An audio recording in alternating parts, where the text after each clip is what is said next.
राधे राधे मित्रों। साहित्य ज्ञान ज्योति के इस नए वीडियो में आपका स्वागत है। इस वीडियो में मैं नागार्जुन की कविता अकाल और उसके बाद का वाचन करने वाली हूँ, साथ ही इसकी मूल संवेदना बताने वाली हूँ।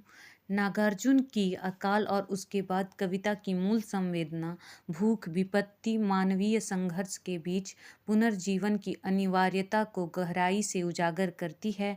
यह कविता उस भीषण त्रासदी का प्रतीक है जब जीवन ठहर सा जाता है और मनुष्य अपने अस्तित्व के लिए निरंतर संघर्ष करता है।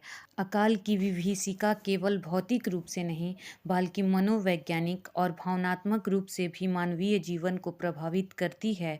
लेकिन इस कविता का केंद्रीय भाव यह है कि चाहे कितनी भी कठिनाइयाँ क्यों न आए, जीवन अपनी धारा में लौटता है और पुनः आशा की किरणें फूटती हैं। सन 1943 के बंगाल के अकाल ने भारत के इतिहास में गहरी छाप छोड़ी है। इस अकाल के कारण लाखों लोग भूख से मर गए और समाज का हर वर्ग किसी न किसी रूप में विपत्ति का शिकार हुआ। उस समय भोजन की कमी ने पूरे बंगाल को तहस नहस कर दिया। काफी सारे परिवार भूख और कुपोषण से दम तोड़ रहे थे और घर घर में चूल्हे ठंडे पड़ गए थे।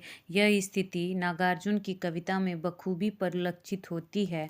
कई दिनों तक चूल्हा रोया, चक्की रही उदास, कई दिनों तक कानी कुतिया सोई उनके पास। इस कविता का प्रकाशन वर्ष सन 1952 ईस्वी है। यह कविता अकाल के दौरान पीड़ा और अकाल समाप्त हो जाने के बाद सुख और जीवन की पुनरुत्थान को दर्शाती है।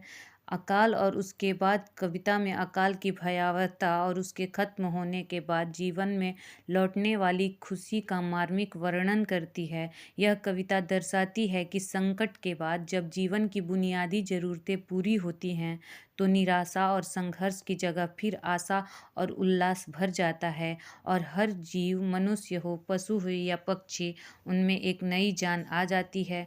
अकाल के दौरान कविता में अकाल के समय की भयावहता की स्थिति का चित्रण किया गया है, जहाँ न केवल मनुष्य बल्कि पशु, पक्षी और जीव जंतु में भी भूख और कठिनाइयाँ दिखाई देती है।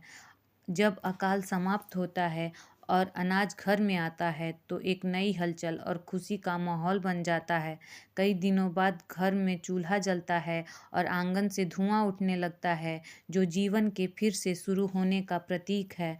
अनाज मिलने की खुशी में घर के सदस्य, खासकर बच्चे, आनंदित होते हैं। आसमान से धुएं देखकर कौवे जैसे पक्षियों को भी भोजन मिलने की आशा होती है, जिससे वातावरण में खुशी फैल जाती है।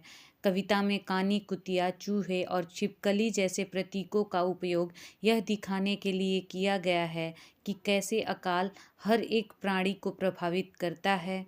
कविता यह संदेश देती है कि विपत्ति चाहे कितनी भी बड़ी हो, जीवन की मूलभूत आवश्यकताएं पूरी होने पर वह फिर से अपने पुराने रूप में लौट आता है, जो मानव जीवन के संघर्ष और पुनरुत्थान का प्रतीक है।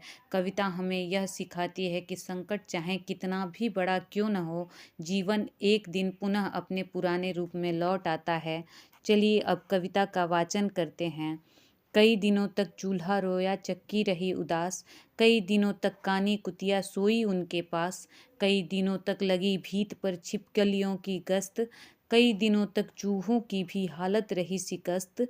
दाने आए घर के अंदर कई दिनों के बाद, धुआं उठा आंगन के ऊपर कई दिनों के बाद, चमक उठी घर भर की आंखें कई दिनों के बाद, कौवे ने खुजलाई पांखें कई दिनों के बाद।